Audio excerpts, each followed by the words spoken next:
the #1 ingredient to success? Consistency. It's conditioning.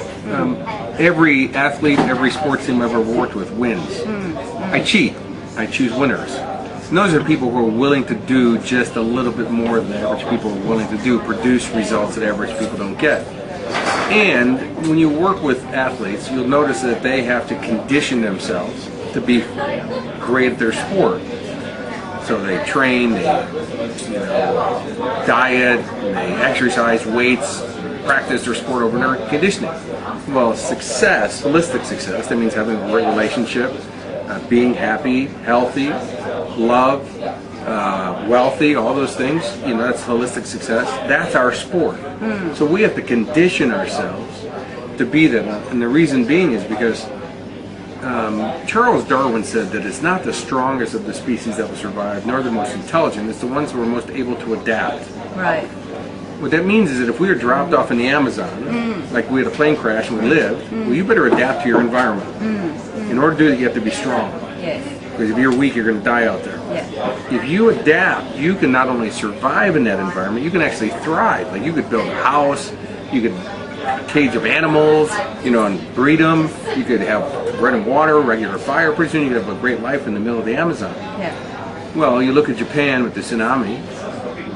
There's people who are just going to give up now that their village is wiped out, and more will die, or they'll have lost everything and never ever regain that success again, because they kind of give up. Yet there's other people who will adapt to living there and they'll survive. And then there's another level that will adapt where they'll actually rebuild the city and thrive.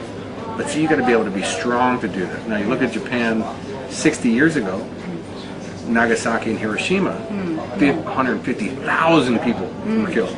Well, those cities, people learned how to live in the rubble, they learned how to adapt, they learned how to adapt to the place where they rebuilt. If you go back to those two cities, you don't see any nuclear devastation anymore. They're better than they were before they were wiped out. So every night when we go to bed, and every morning when we wake up, it's a new environment. The world's changed. It may not look different, it's different. That's why you have to be strong, that you have to condition yourself to be successful so that you can adapt to an ever-changing environment. And you can handle what life starts to throw at you, which is not always easy. Life is not it's not a movie. Sometimes it can be really hard and beat you down to your knees, and it will keep you there if you don't get that strength to stand back up. And then for the other times, that when you're strong and you're feeling good, well, you can see things because your head's clearer. That you can't see when you're being bogged down by stress and depression and sadness and the rest of those things. So we got to, it's consistency. You have to be consistent with it. And I say work those 4 muscle groups every day: spiritual, mental, emotional, and physical. Right. You can do it all at the same time. You can be in the gym, listening to headphones, working out, doing something nice for yourself, which is spiritual, self-love. Emotional, motion creates emotion. Physical, and you're getting the mental stuff. All 4 muscle groups are working at the same time. So exercise daily is definitely mandatory.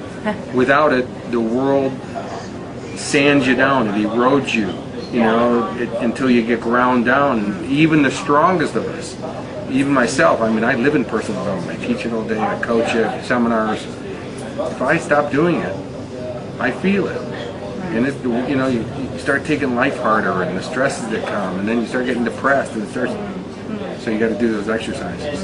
And by the way, that exercise doesn't come into the 15 minutes or half an hour of personal development every day. That's on top of that, okay? Yeah. Well, when people say I don't have the time, ooh, you don't understand. I got a family, and I got a business, and I got a. Okay, that's like saying I'm so busy flying my plane, I didn't have time to put fuel in it. Okay, you're going to crash. If you don't put fuel in yourself, you're going to crash. Yes. You got to do that every day, and that is your fuel. Yeah. Speaking of planes,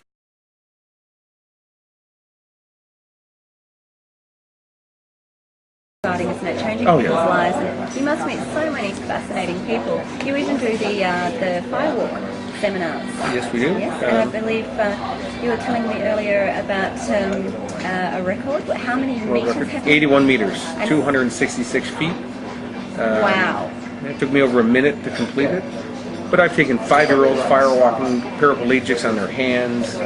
My mom firewalked with me and gave up alcohol after being a drunk for 55 years. Wow. She said, if I can do this that I thought was impossible, giving up alcohol is easy. My mom was clean and sober for the last 18 years of her life. That's It's amazing. That's amazing. Yeah. So you're the world record holder for I am the firewalking. man. If somebody wants it, God bless them. I just wanted to do it to show people that you can do anything that you set your mind to. And really, the only difference about the world record is that it's about holding your focus longer.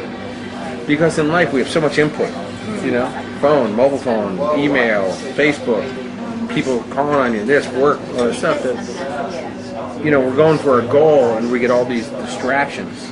Right?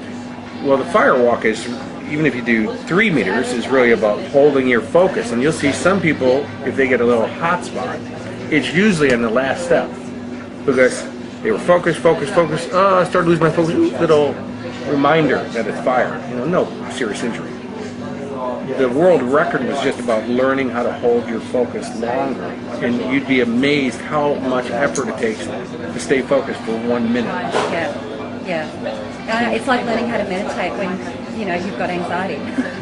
And that's why pure positive thought is the hardest work you'll ever have to do. Yes. And that's why we condition ourselves to be stronger and stronger at holding on, because, man, you got so much negativity and anger and disappointment and goals and broken dreams out in the world, and then media, which wants to broadcast it to you, that to hold our focus on our goal, that's how you get your goal, because you get in life with your focus on it. That takes conditioning, like exercising. So you condition yourself to be successful because you really condition yourself to stay focused. Exactly. It's pretty easy. Well, I recently experienced firewalking and it was absolutely amazing. I did it 4 times. I even did it with my best friend, Rania El-zahar.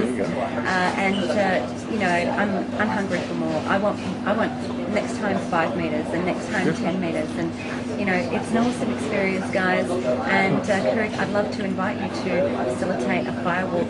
I'd be honored. For the Avant associates and friends.